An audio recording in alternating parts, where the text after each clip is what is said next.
ایک آدمی نے اپنی بیوی کا پستان چوسا، بہرحال اندر تو کچھ نہیں گیا، دودھ وغیرہ، اس نے تھوک دیا، کیا نکاح رہا یا ٹوٹ گیا؟ نہیں جناب، روز آپ دودھ پئیں، نکاح نہیں ٹوٹتا۔ اچھا ہے خواہ بازار سے دودھ خریدنا پڑے گا، تو گھر میں دودھ کا انتظام ہو گیا نا۔ انا للہ و انا، اور فلمیں دیکھو، یہ فلموں کی برکت ہے، یہ اسی کی نحوست اور عذاب ہے کہ تم انگریزوں کی تقلید کر رہے ہو۔ عورت کا بال کٹوانا منع ہے، اور اگر ہے تو گزارش یہ ہے کہ اگر منع نہ ہوتا تو احرام میں صرف اتنے کاٹنے کا حکم کیوں ملتا؟ منع یہ ہے کہ احرام کے باوجود بھی بال مجبوراً تھوڑے سے کاٹیں۔ اگر گھر کا سربراہ صدقہ خیرات کرتا ہے گھر والوں کی طرف سے، انشاءاللہ سب کو ثواب ملے گا۔ عورت اپنے خاوند کے پیسوں سے صدقہ خیرات کر سکتی ہے؟ نہیں کر سکتی، خاوند کو بتانا ضروری ہے۔ کہتے ہیں کہ پیر ہے، صلاۃ السلام بھی پڑھتا ہے، یعنی وہ بریلوی ہے، دم بھی کرتا ہے، اس سے اثر ہے۔ اثر تو جوگی کے پھونکنے میں بھی ہوتا ہے۔ یہ کیا ہے؟ جوگی بھی منتر پڑھتے ہیں، سانپ کی زہر ختم ہو جاتی ہے، تو پیر کی بات کو کیا، وہ تو کسی بخار کے لیے پڑھتا ہوگا یا درد کے لیے۔ جوگیوں کے پاس تو ایسے ایسے یعنی انتر منتر جنتر ہوتے ہیں کہ وہ جناب اگر نعوذ باللہ سانپ بھی ڈس جائے پڑھتی ہیں، دم کرتے ہیں، ٹھیک ہو جاتا ہے۔ تو یہ ایسی بات، یہ کہ اس کی ولایت کی دلیل نہیں ہے۔ اصل دلیل جو ہے ولی ہونے کی وہ اتباع محمد مصطفیٰ۔ ایک بات موٹی یاد، اگر وہ کتاب اللہ اور سنت رسول اللہ پہ چلنے والا ہے تو وہ ہمارا پیر بھی ہے، مرشد بھی ہے، ہماری آنکھوں پر بھی ہے۔ لیکن اگر وہ بدعت کا مرتکب ہے تو وہ بدعتی ہے، اس کو ہم کبھی پیر نہیں مان سکتے۔ صلاۃ تسبیح پڑھنے کے بڑے فضائل ہیں، اس میں کوئی شک نہیں۔ کبیرہ گناہ معاف نہیں ہوتے جب تک توبہ نہ کرو۔ بھئی جب آپ اپنے ملک سے آتے ہیں اور کعبے پہ پہلی نظر پڑتی ہے تو دعا قبول ہوتی ہے۔ حدود حرم میں کہیں بھی نماز پڑھو تو 1 لاکھ ملتا ہے۔ نہیں، اگر خون نکل کے بہہ گیا ہے تو پھر آپ کو وضو کر کے طواف دوبارہ کرنا ہے۔ تو بہرحال اب بھی علاج یہی ہے کہ آپ وضو کر کے صرف 1 دفعہ طواف دہرا لیں۔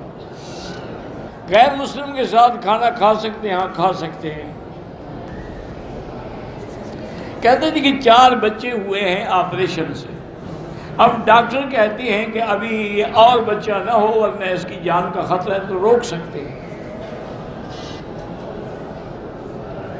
کہتے بہت سارے لوگ کہتے ہیں کہ عمرہ نہ کرو، غریبوں کو رقم دے دو۔ یہ بھی تو ہم غریبوں کو دیتے ہیں نا، جب آتے ہیں بس والے، موٹر والے، گاڑی والے، ہوٹل والے، سب کو فائدہ نہیں ہوتا۔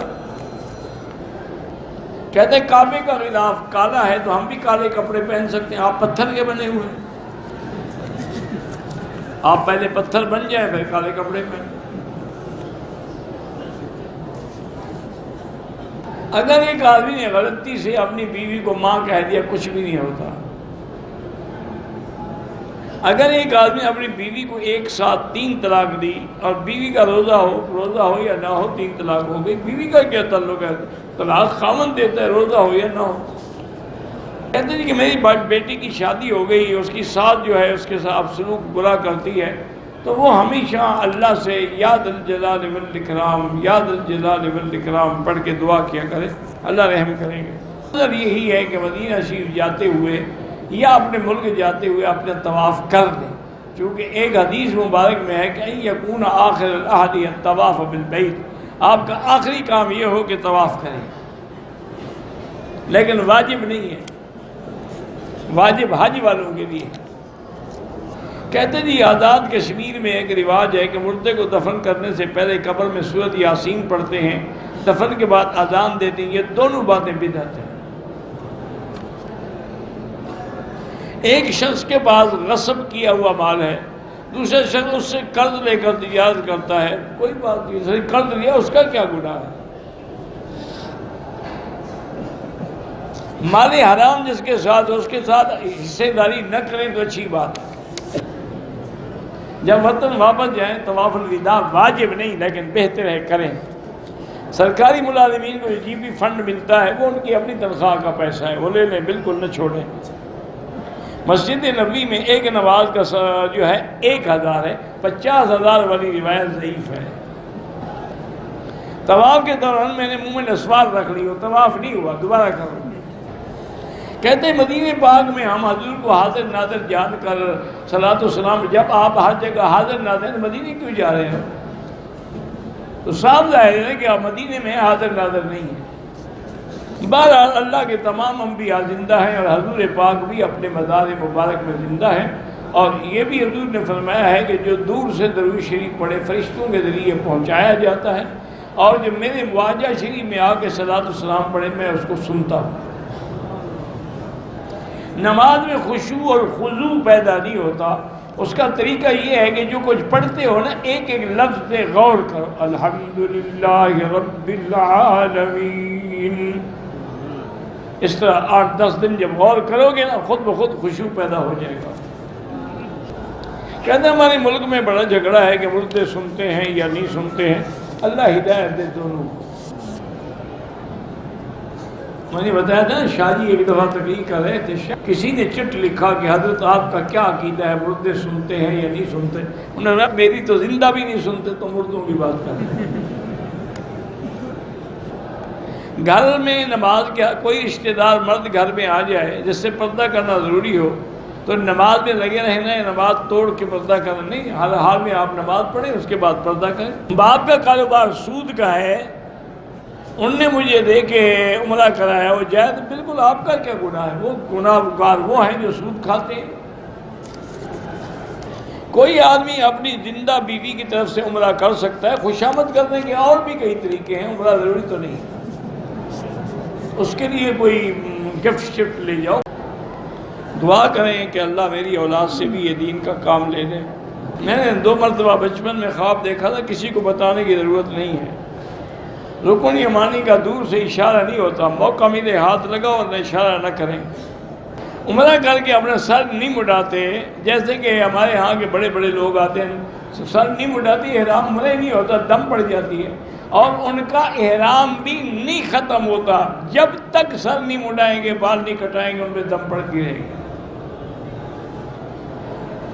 بڑے لوگوں کا کیا ہے تمہارے ہاں تو بڑے لوگوں کا یہ حال ہے کہ ان کو قل هو اللہ احد بھی نہیں آتی۔